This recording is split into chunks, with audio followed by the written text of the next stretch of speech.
I'm Rossi, better known as Chef Rossi. But for today's purposes, I think you can call me the name I grew up with, which is Slava Davida Shana Vasconarov. Which I guess is quite a mouthful.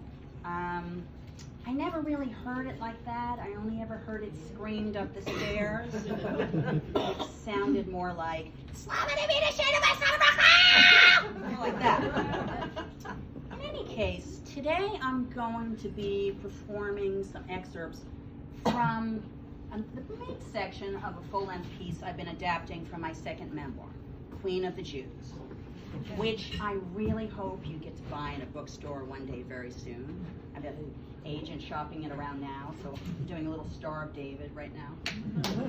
And since we're going to start in kind of the middle, I'm going to just shoot through my childhood 2 or 3 minutes to kind of get you to where we're starting.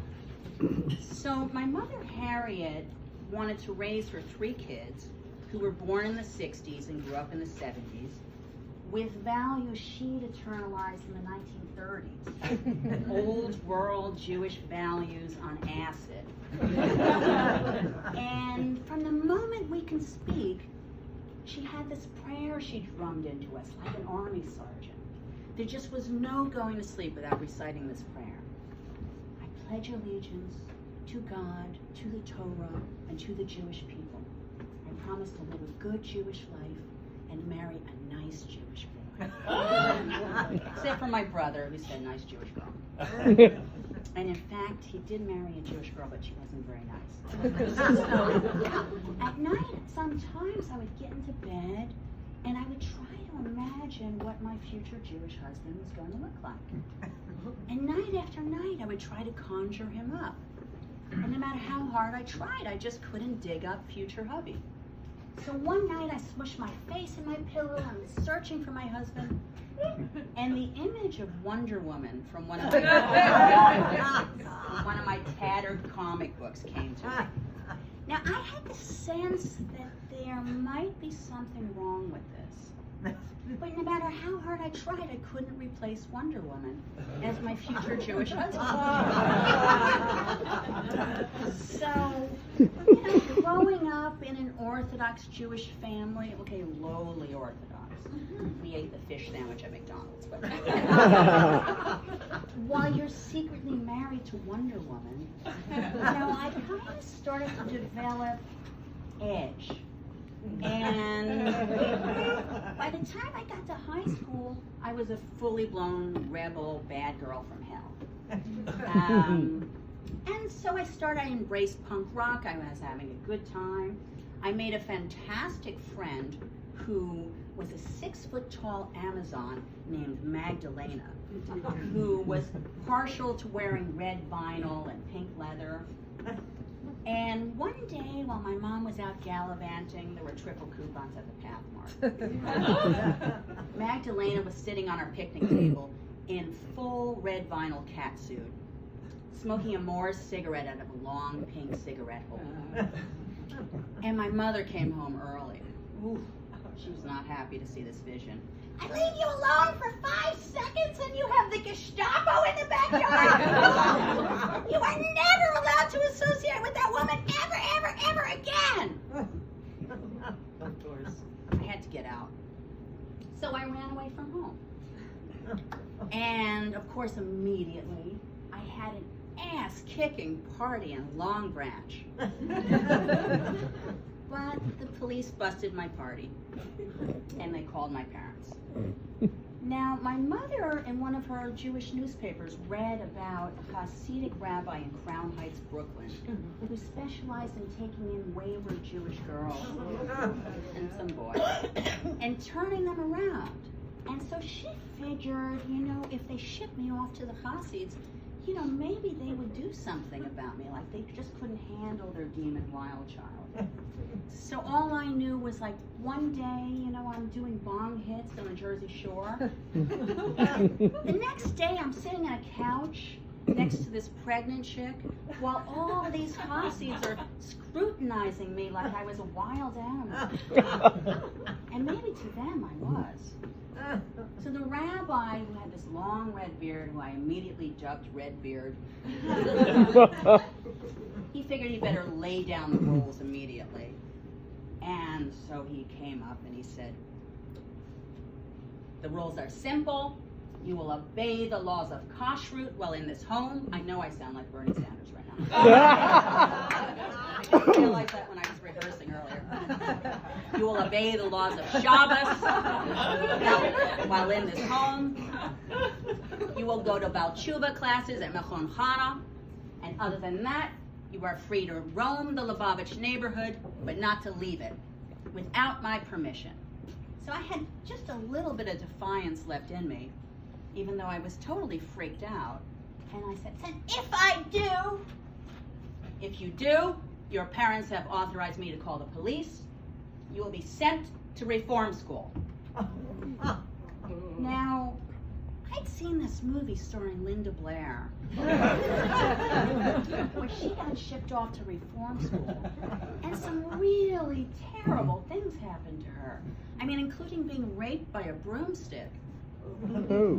I knew I didn't want to go there. I was way freaked out.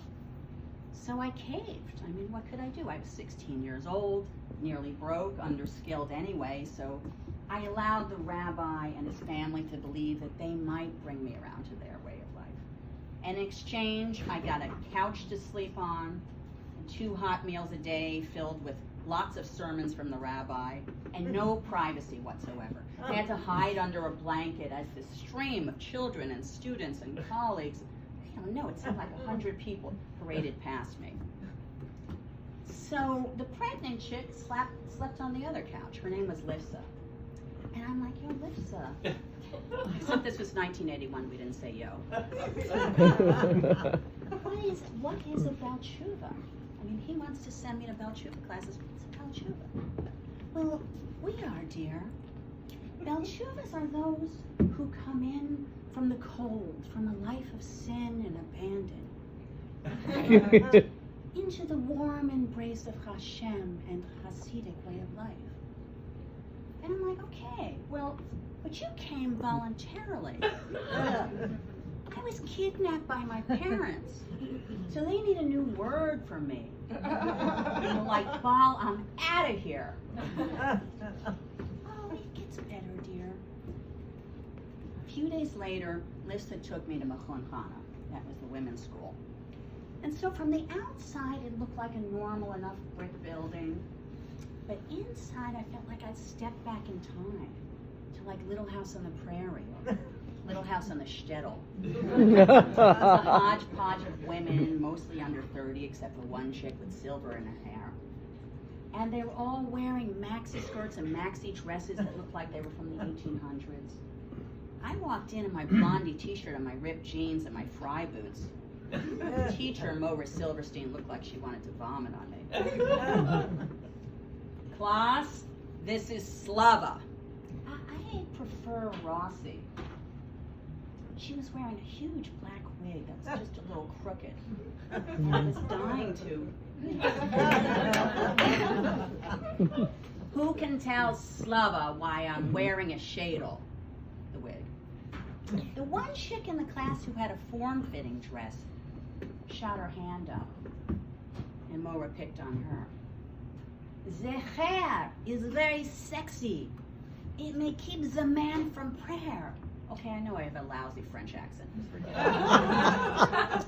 Very good, Faggy. Excellent. And who can tell Slava why we must never sing in front of men? So the gray-haired chick, who later on I realized was Maura's ass licker, shot her hand in the air. I want to give you a visual of this chick. Picture Rudolph Giuliani with a vagina. Because the sensual sound of a woman in song may distract the man from prayer. Very good, Chaya. Excellent. Meanwhile, there was this cute little hippie chick in the back of the class in this gauze Indian dress. She chimed in right away. They've obviously never heard you sing higher. That would send anyone to prayer. Anya, that's enough. Anya, I liked her right away. Mo returned to me and looked up and down at my outfit. Slava, the next time you come to class, you will be dressed sniut. To be sniut, modest, I was told I must cover my knees, but not with pants, with a maxi skirt or a maxi dress, and I had to cover my elbows with a long sleeve pullover. Couldn't be a V-neck, I had to cover my collarbone. I didn't have any of that stuff. If I had, I would have burnt it. But Anya had a couple of maxi skirts that were too big for her, and Lissa had a couple of long sleeve pullovers that were too small for her now that she'd gotten quite pregnant. And so my next day in class, I tried to cling to my rock and roll identity. So I put the long sleeve pullover on and put my Blondie t-shirt over it. And I put the maxi skirt on over my Levi's. So it was a wacky ass outfit for sure. But Maurice Silverstein deemed me passable, which is just what I always wanted to be. Passable. That's why I highlighted my hair pink, because I wanted to be passable. So after class, Lissa would go back to Redbeard's and help his wife with the food. And my salvation, Faggy and Anya and I would go to the kosher pizza place on Kingston Avenue. It was pretty much the only place to hang out. Now in Jersey, a pizza place was about pizza, with lots of red sauce and mozzarella and a nice amount of grease. Awesome. They might occasionally also have calzones or garlic knots or maybe pasta, but really, pizza place was about the pizza. This joint had hummus and baba ganoush and zucchini and pita and some weird eggplant and olive salad. And the pizza was like white with like green herbs flecked on it. I couldn't even find any red sauce. I wanted to take a slice and dip it in the ragu or something. And to make matters worse, Anya would take her white pizza and slather it with hummus. Oh. That is a whole new dimension of wrong. So I would call that pizza blasphemy. Yeah, my pizza expert over here. So when we would hang out there, really there was nowhere else to go unless we wanted to go to the meat place and watch old men shove hot dogs down their face at the speed of sound. We would hang out there, and every so often, a little old Hasidic guy would shuffle in. And he would shuffle into the back in this back storage area where there was a curtain, and the counterman, the Israeli counterman, would lift up the curtain, and the little old Hasidic guy would shuffle past the curtain, and the curtain would close. And this would happen like 3 or 4 times while we were hanging out. The little old rabbis would shuffle in and never come out. So Anya decided it must be like a rabbi recycling factory. And you know, the hummus was kind of chunky. So we were like, this is like Soylent Green with rabbis. One day we're hanging out, and the little old guy with this long white beard, almost to his knees, shuffles in, goes into the back, and I said, girls, I can't take it anymore. So I waited for the counterman to bring up this really huge order. And just when he was busy, I shot past him into the back, past the curtain. I get in the back, and I see 3 old 80, 90-year-old guys sitting on the floor on cushions around this huge bong, smoking their brains out on what smelled like some seriously good reefer. I couldn't believe it. Like the rabbis are stoned. So the one guy looks at me and starts giggling, and then they all start laughing. And then I started laughing too. I got a contact high, like. And the counterman comes running in. He's like, "Get out, out!" So I saluted the old stoners, and I went back to my table. I'm like, "Baby, Anya, you're not gonna believe it. Those old rabbis are smoking their brains out on some seriously good weed." Faggy smiles. Well, you know, the marijuana it is kosher. Maybe it just has to be blessed. So the big deal in Crown Heights was the Rebbe.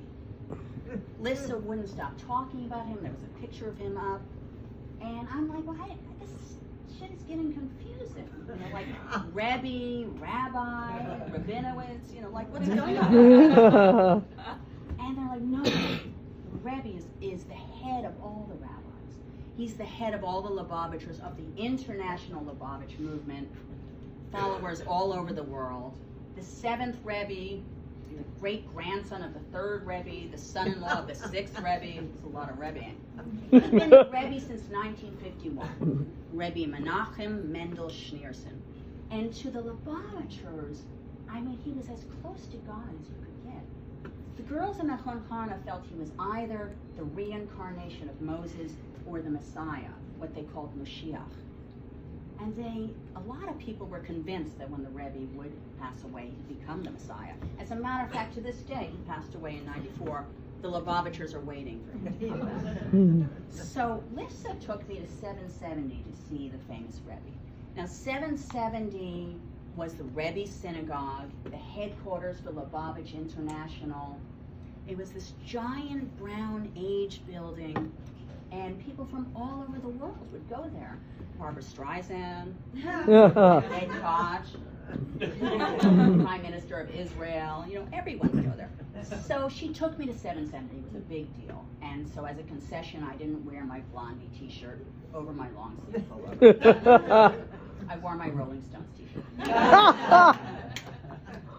All of the men were in this huge main room, and they were singing and dancing. They had this song they couldn't stop singing. We want Moshiach now. We want Moshiach now. We don't want to wait.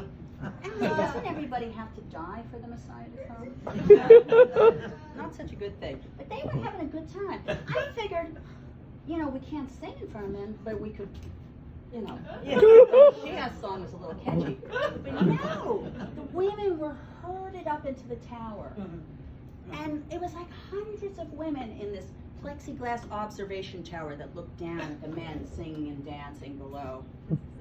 I wondered very loudly, why aren't the men shoved up in the tower and us down there in all that air? I mean, Lissa's pregnant. Half of you are pregnant. We need the air. Oh, the women were horrified. Shh. Feminism was not popular. I was about to get into it with this Russian chick who smelled like cabbage, you know. But just then a hush. Everyone hushed. And all the men hushed. And I looked down and all the black coats parted like the Red Sea. And this lone old man with this big bushy white beard strides through them, calm and majestic. And they're, oh my God, to them, it was like God was going through. And he goes up to the podium, sits down, and starts speaking in this breathless stream of Yiddish. I mean, I was worried about the old guy at first. You know, I wanted to help him. But when he started talking, I mean, he could just go on, and it's like he hardly needed to take a breath. After a while, I was like, there's a lot of power coming out of this guy. And every word out of him, the Hasids were pounded to their chest, you know, like taking it in. And I didn't understand a word he said. But of course, I mean, a couple of Yiddish words here and there. But the women around me started whispering translations. He's asking us to do more mitzvah, good deeds. He says children are the answer. He says we must forgive. And so after a while, I just closed my eyes and kind of started to get into the feeling of his Yiddish. And I started to feel this harmony and then a message. All the girls were whispering their translations, and I suddenly heard my own. Never give up. Never give in. You can do it. A couple weeks later, a special thing happened called a Verbrennen, which is kind of like a celebration or a gathering. And the women were all invited down to the big open airy main room. they didn't shove the men up in the tower. I don't know what happened to them. I guess they had the day off. But we all got to be in the big open main room. And the Rebbe was going to give every single woman a blessing. Now, I figured it was a big deal, but they were going nuts. There were women from all over the world there. I heard people talking German and Russian and Spanish and French and Hebrew. Endless languages, and they were giddy. And I thought, you know, maybe I'd be there like a half hour and hadn't eaten anything. But then I realized that was a mistake, because I was online a good 3 hours. And when it finally became my turn, I wished that I had taken a minute to ask somebody, what exactly do you say to a prophet? I mean, this guy's like Samuel or Moses or Jesus, you know, like, what do you say to him? So I got up, and the Rebbe's sitting there. He had these wet blue eyes and a Santa Claus beard. And so I said, hiya, Rebbe. That amused the hell out of him. So he pushed a glass of wine, a little shot glass of wine towards me. He said something in Hebrew. And I was like, I didn't know what to do. He turned to two men behind him and said something in Yiddish. And then he looked at me and he nodded. And I still didn't know what I was supposed to do. And then all the women screamed, drink it! Okay. So I grabbed it, I shot it down in one go. And I was like choking. And then I didn't know what else to do. And he's staring into my eyes. I was like, dear Lord. So I said, thanks, Rebbe. He seemed like he was about to laugh, and then my time was up, and I snaked my way out onto the street. So I'm out on the street waiting for Faggy and Anya to catch up with me, and all the women walking by me are talking and whispering and staring at me, and they were acting like I was a freak. Now, they always acted like I was a freak, but they were really acting like I was a freak. So finally, Faggy and Anya catch up with me. And I'm like, why is everyone acting like I'm a freak? I mean, even more than usual. What's the deal? Faggy got so angry. Idiot! Idiot! The Rebbe gave you the wine! I'm like, wasn't that what I waited 3 hours for? The friggin' wine? Idiot! Idiot! Anya calmed it down. Rossi, 700 women got online for a little piece of cake. The Rebbe, he gave you a glass of wine. He singled you out and blessed you. That is forever. Well, if I'm blessed forever, why am I still sleeping on Redbeard's couch? I tried to make out like it was no big deal, but it was a big deal. Faggy, who was always a social butterfly, found out the old Hasid who owned the stationery store also had a 2-bedroom apartment above the drugstore. And he was willing to rent it to us, a little Balchuva bachelorette pad. Of course, I had to get Redbeard to let me go. I figured he would give me a hard time, but he really didn't. I don't think his wife ever recovered from coming downstairs and finding me teaching her 6 children how to slam dance. He started to give me a hard time, and she went, I never saw her happier than the day I took my duffel bag out from behind the couch. So we got an apartment with our names on the lease. This was a really big deal. It was a horrible, crappy apartment. There was like a little skylight covered in pigeon shit, and the floors were a mess, and the windows were cracked, and you know, we put together a few milk crates to make a table and put a mattress on the floor, dragged an old couch in from the street. This was before we knew about bed bugs. Then in the living room, I wouldn't do that. And so the first thing I wanted to do was invite my friends from Jersey over. But of course, no one from Jersey was going to visit you in Crown Heights, because my parents somehow neglected to read a newspaper that year, or they would have known they had sent their daughter to one of the most dangerous neighborhoods in New York in 1981. I only had one friend who was willing to visit me, and that was my Amazon punk rock gal pal, Magdalena. Faggy went to her cousin in Borough Park for the weekend, so I called Mag, thinking she wouldn't come, no one would come, and asked her if she'd like to spend the weekend. She said, hell yes! I miss your ass. I was gonna have a visitor. I went to the bodega on Kingston Avenue. I got a 6-pack of beer and a nickel bag of pot. Because you can buy pot at the deli. You can go in and get a can of tuna fish, a bag of chicks, a 6-pack, a pack of cigarettes, and slide $5 under, and out comes a nickel bag. It was almost worth going to Crown Heights for. So I was ready for Mag. I made a lasagna the way I was taught by my mother with cottage cheese and ragu tomatoes. Oh. Italian chef here.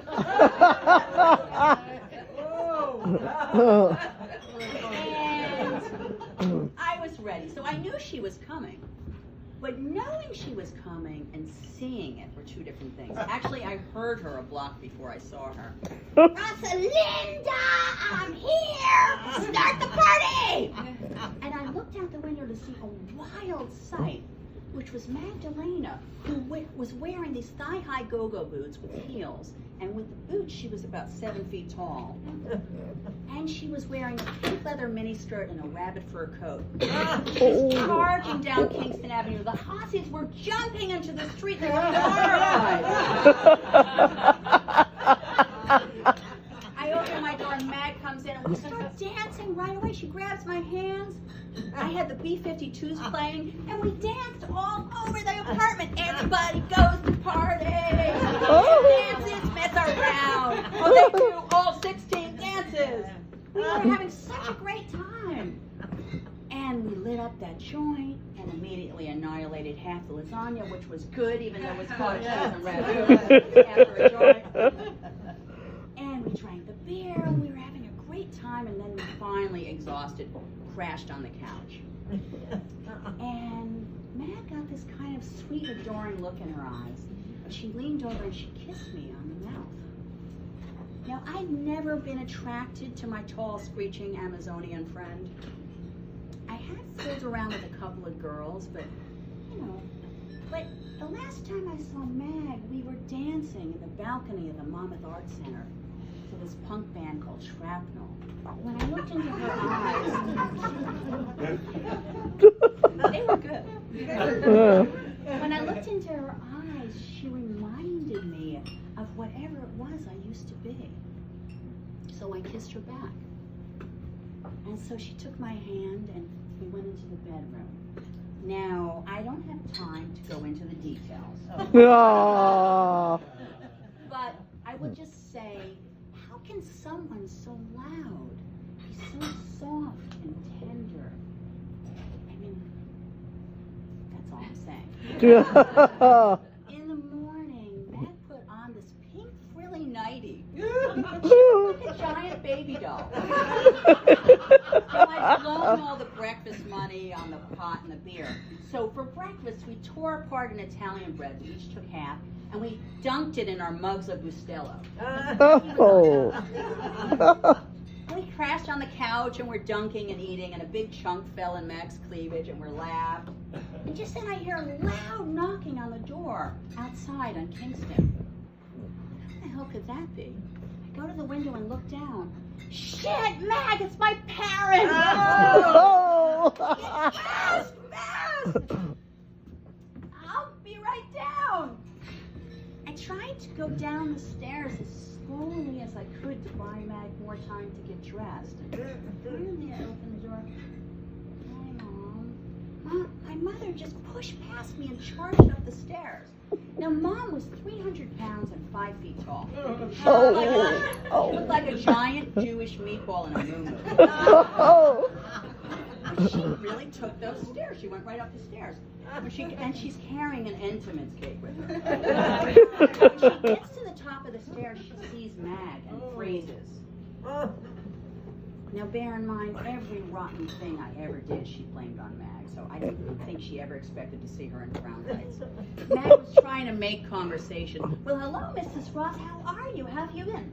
How's everything? Mom didn't say a word to her. She just went into the kitchen, put the Entenmann's cake down, found a small steak knife and started to saw away at the semi-frozen Entenmann's cake. Mag was pulling on her go-go boots and looking at her stuff. Now, I don't know what my mother meant to do because she was diabetic, so was this like suicide by Entenmann's? But in mid-saw, she got this eerie look on her face. And all of a sudden, she thrusts the knife in the air and yells, "I'll kill you, Magdalena!" Max started grabbing her stuff fast. Your mother seems to have gone nuts. I'll call you. Love you. Mean it. And Mag made for the stairs, grabbed her coat to the stairs. Mom came waddling after her. Oh, stay away from my Shayna Meadala! I looked out the window at the crazy sight of Mag. She was dusting the street. She was blocks ahead, going at the speed of sound. And blocks behind her is my mother. Stay away from my daughter! Dad comes up with the last of the grocery bags, fishes an apple out of the bag, and eats it core and all in 4 bites. Eventually, Mom came back with no blood on the knife, luckily. Just Mag escaped. But I couldn't really look at her the same way.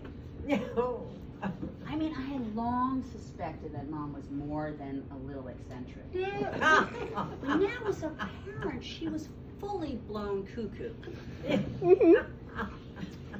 The only good thing that happened that day, honestly, was 30 bags of groceries I inherited. 30 big bags of groceries. So after I got over my trauma, I set about doing some crazy cooking concoctions.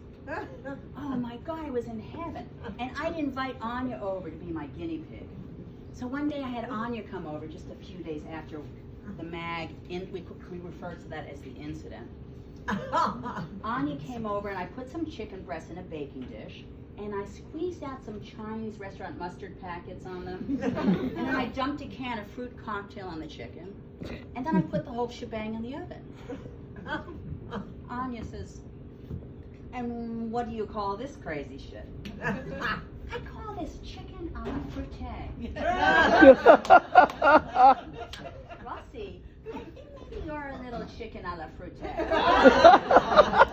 Yeah, but I gotta say, this cooking thing, I'm really jazzed about it. I mean, I like it. So Anya rolls us both a cigarette out of her drum tobacco and we crash on the couch while the chicken's cooking. And I'm looking at her smoking. She had these kind of Egyptian eyes and black hair. She's really a gorgeous thing. And I am kind of trying to get the nerve up, so I say, "Anya, I have to tell you something. Mbaya, you can tell me anything."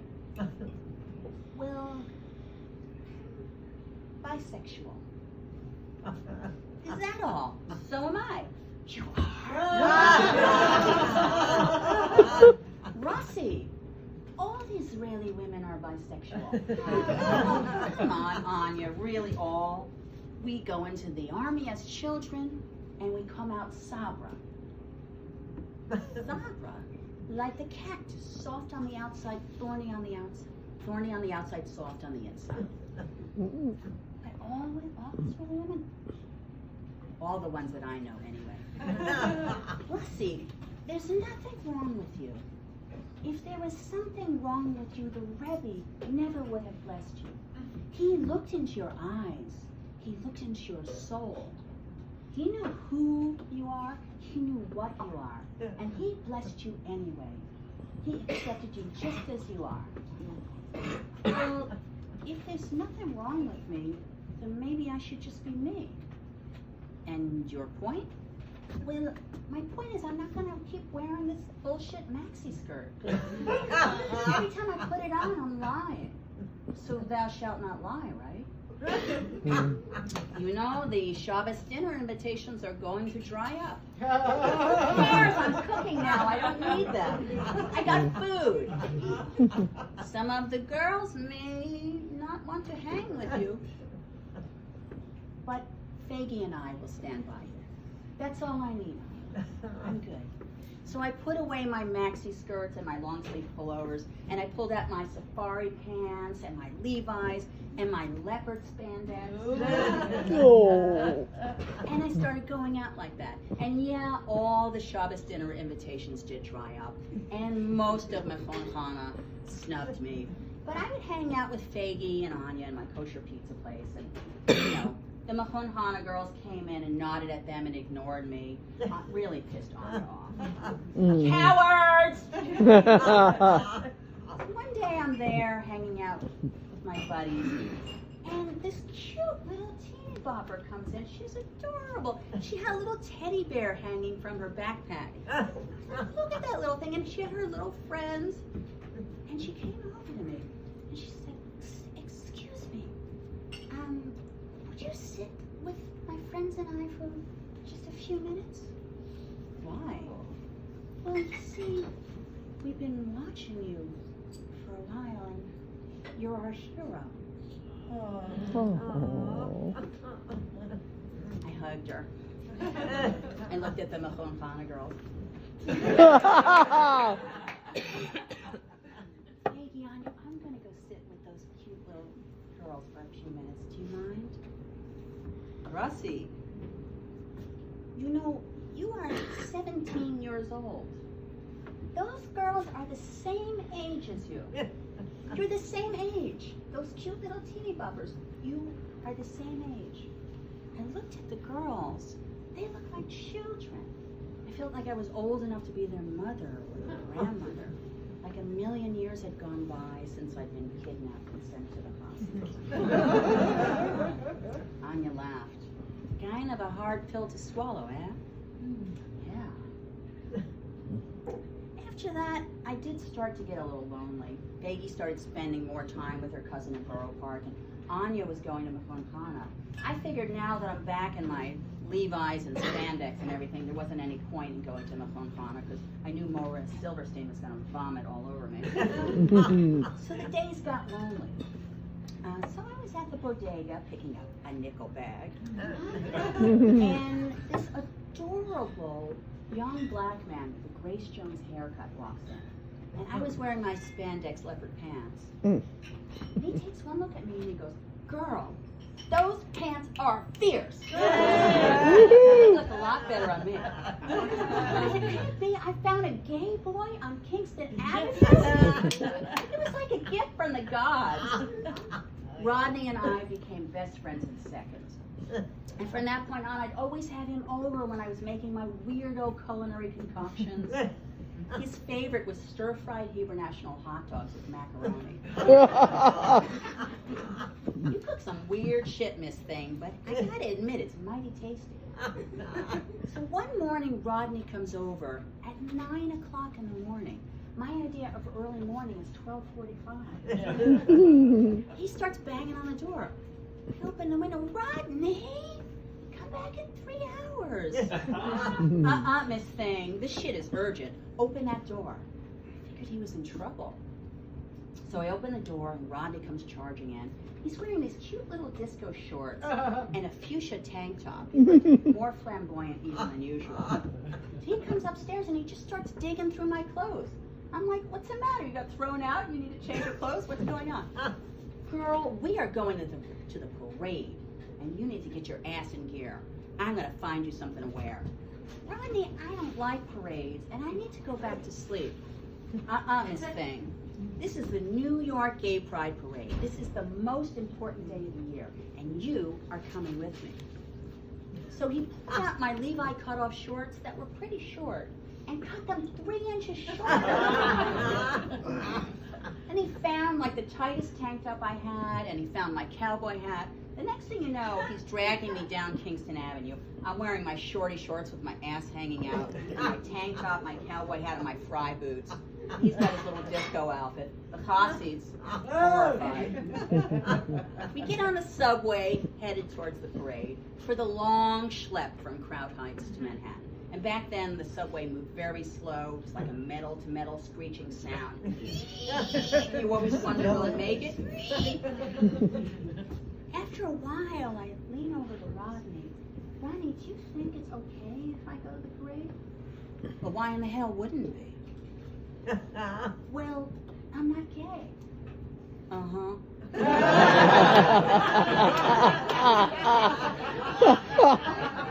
Oh, yeah. So what exactly are you? I'm bisexual. And when was your last boyfriend? Well, see, there was, this, Let me ask you a question, Miss Rossi. When you think of the word dick, what comes to mind? What do you mean? One word. Let's do like a word association. Dick. What's the first word that comes to mind? Chalk. Chalk. Chalk. You mean like drawn on the blackboard kind of chalk? Yeah. Uh-huh. Let me try something that might be a little easier for you. When you think of pussy, what's the first thing that comes to mind? One word. Warm. Uh-huh. He smiled and nodded all the way to Manhattan. We get to Sheridan Square and we come out of the subway and an amazing scene unfolded around me. Thousands and thousands of gay people.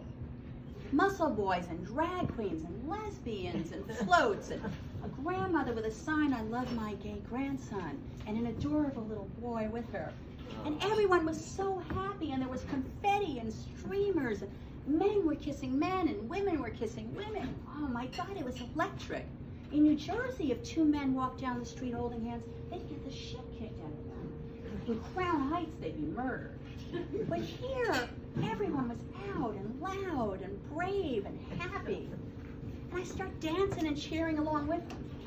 Ronnie grabs my arm and pulls me over to him. "Girl, let me tell you something. You're about as bisexual as I am." Rodney. Miss Thing. I ain't gonna hear that. Not on this day. Not on the most important day of the year. Do you think it's just a coincidence that you had to run away from home? Do you think it's just a coincidence that your parents sent you to that rabbi? Honey. They wanted to pray the gay out of you. And guess what? It didn't work. You're still gay. You're gay. Rodney. The whole world is out to get us. The whole world. They don't want to give us our rights. They want to treat us like shit. They want to beat us, abuse us. And how do you expect to ever get treated right if you won't own it in yourself? Well, I mean, I might be gay-ish. Gayish. You mean like stylish? Yeah. It's not gonna cut it. There's a lesbian over there. See her with that vagina power sign? I'm gonna go hang out with her because she's got her pride on. I am not gonna be hanging out with no closet case motherfucker. Now you need to embrace who you are. You are a carpet munching, bush bumping lesbian dyke from hell. So shout it out. I'm sort of gay. I'm gonna go hang out with her. I am dusting your ass. You need to grow a pair and say who you are. Rodney, wait, don't go. I'm gay. So it's a little better, but I know, girlfriend, I've heard you be 10 times louder just listening to Blondie. You need to let it out. Tell all these people you're gay. Pull it deep inside yourself. Who is that little girl who married Wonder Woman? And who is that girl that I met? That dyke inside you is screaming. She wants to come out. You let her out, Miss Thing. Let her out. So I felt something rumbling inside me. Although I did have gas, but I felt something rumbling inside me. gay. Didn't feel right. I'm gay. I'm gay. I'm gay. I'm gay. I'm gay. I'm totally fucking motherfucking gay. I'm so gay. I'm gay. I'm gay. Woo! You feel better? Yeah, I kind of do. So we stayed and danced and cheered and shouted and smiled. Oh my God, we had an excellent time until the sun went down. And some muscle boy from Hoboken cruised Rodney down. They went off to the piers to do their business. So I rode back on the subway alone. And at first there were lots of other people with streamers and confetti. And I felt like I was one, we were family. And then after a while, they all disappeared. And it was just me on the train with a handful of Hasids with their face buried in their books, and a couple of Rastas on the end smoking a spliff. But when I closed my eyes, I could still hear everyone shouting. I could still hear the music. I could still see the sight of all of that pride and joy.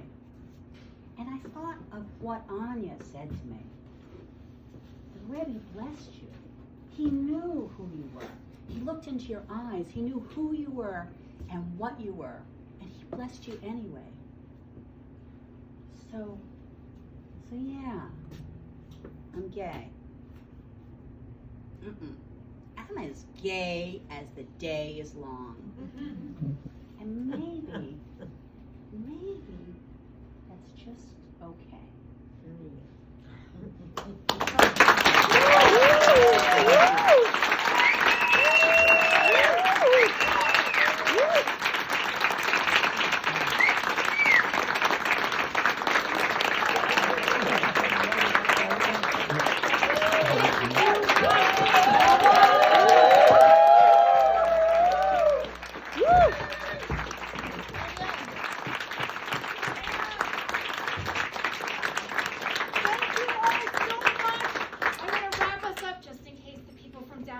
Come back up. Okay. Thank you. So, Reminder I got it that all. we have Rossi's books for sale.